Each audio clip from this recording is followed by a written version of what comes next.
Hey guys, this is Nina and welcome back to my channel. Today I have my husband, Nick. And we are going to tell you about our Cuba experience.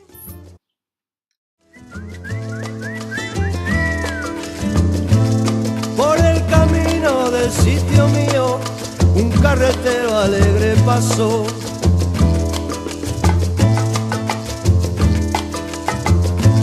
Con sus canciones que muy sentida y muy guajira alegre cantó.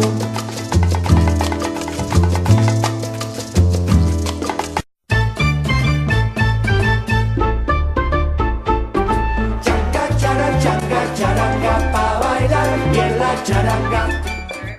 We're talking about the airport, going there. Okay, so getting there was pretty easy. We took JetBlue.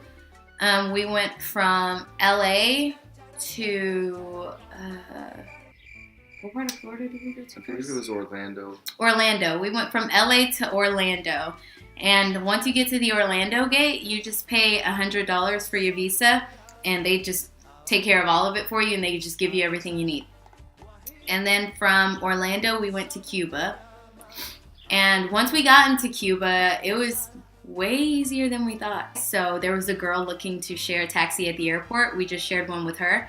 And for 3 people, it was $10. It was a good distance. Like 20 minutes. Yeah, it was like 20 minutes for $10. So that was a good deal. Our Airbnb. We had an Airbnb called Casablanca. And we had a host named Yenny.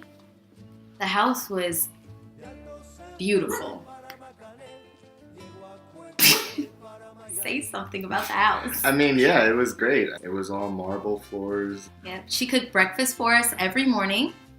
Yeah, no, Kenny was great. The family was wonderful. They were very hospitable. They worked with us on our Spanish, even though we didn't speak very good Spanish. They were very patient and did everything they could to make sure we were trying to like comfortable and stuff. Every time we wanted to go somewhere, Yenny, we'd just tell her, and then she would just call us a cab. And we had this guy, like most of the time, who was our cab driver, and he was just so sweet and nice.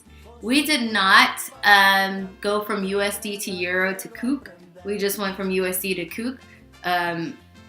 We had Yenny exchange our money, which was a lot cheaper because when we were at the airport, and I think I got $400 exchanged, and I got back $320. Yeah. But anyway, Yenny's guy, he really helped us with exchanging money. It was like way cheaper. Yeah, I think it was 90. We got $90 to every 100. Mm-hmm. So it was only $10. So the things that we did there, we went to a place called Tropicana. Tropicana was amazing. Oh, yeah, it's a famous show in Cuba. Everyone there pretty much knows about it. They say it's a show to see. Like, it's the thing to do. You can't miss when you go to Cuba. You have to go to Tropicana. Schedule in advance, correct? Yes, you need to go ahead and get your reservations done however you do that.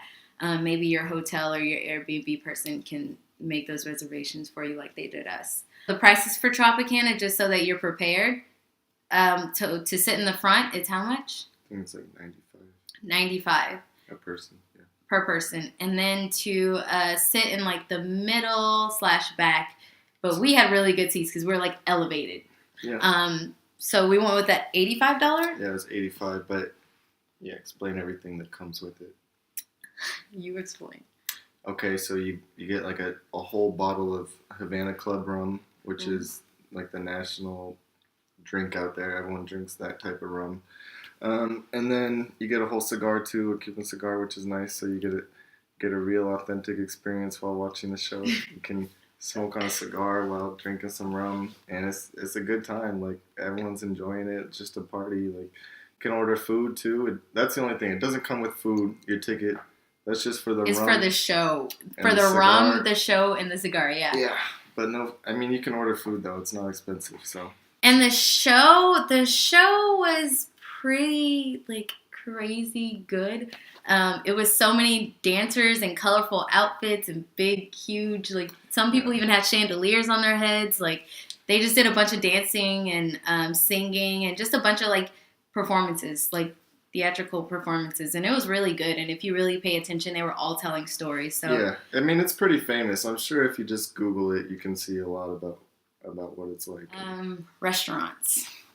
Oh my gosh, the food was so great in Cuba. It was amazing. If you're from America, you gotta get out of the country and try some other food. This was my first time leaving the country, and if I tell you, we would have 5-star meals for like $45 for the two of us. Yeah, so, that's it with drinks, like 3 or 4 different drinks. It was no, we the definitely, drinks were spectacular too. We indulged in every way, and it was just amazing. Like, the service was fantastic. The food was amazing. I can't. One of our favorite restaurants that we went to was called Los Naranjos, and it is on Calle 23 in Havana, 22 in Havana. And another thing too, the internet out there. Okay, we gotta explain this. You're gonna sacrifice your internet needs if you go to Cuba. No internet. Yes, that reminds me. You need to download this app called Maps.me. Before you leave the U.S. Yes. Before you leave the United States, you need to download Cuba's map. So basically, you just open the app and you go to Cuba and give it about like 2 minutes. It'll download the entire thing. It'll tell you places to eat, where is the closest place to get Wi-Fi, hotels, like everything, literally everything, except it's more like it has so much detail. You don't need Wi-Fi, and it was like a lifesaver. Because trust me, it's so hot in Cuba. Like, you don't want to be roaming around aimlessly, especially when you speak only English. It's not that easy. Not fun. Okay, not fun. And there are places for Wi-Fi, but you have to literally buy a Wi-Fi card to get the shittiest Wi-Fi. It's like $2 for an hour. Yeah. And the cards are like little hour cards.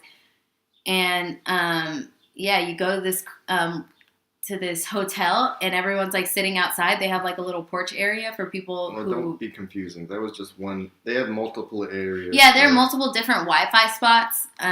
But the spot that we went to was a hotel. It was a hotel, and we were sitting on the side with a bunch of other people, like in a chair, and we used the Wi-Fi for an hour. And honestly, it wasn't like, it was like, okay. It was just like I was feeding a craving, but we had so much fun without it.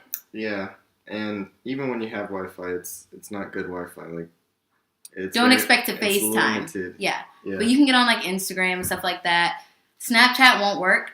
A lot of things that we have won't work.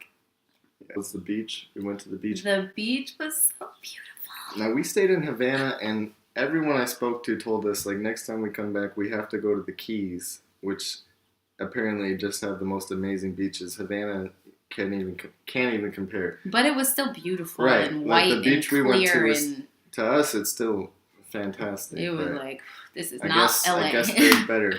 Yeah. So if you were on the fence about going to Cuba, I would definitely recommend doing so, because I'll admit that I was a little hesitant leaving the country for the first time, especially going to a country that not a lot of Americans have traveled to. It's not a known tourist destination yet, but I have roots in that area, so I definitely wanted to visit. So I couldn't tell you how stupid I felt after for being so hesitant, because the people were just so welcoming and everyone was just having a good time. No, we had so much fun, and we would definitely go again.